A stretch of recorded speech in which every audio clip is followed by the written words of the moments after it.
You ask Tiger to solve. This deals with linear equations with one unknown.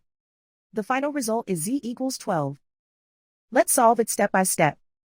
Group all constants on the right side of the equation. Add 1 to both sides. Simplify the arithmetic.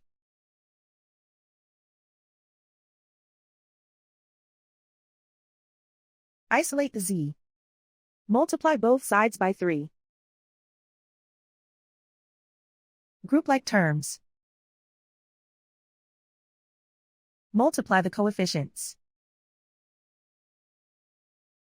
Simplify the fraction. Simplify the arithmetic. And so the final result is z equals 12.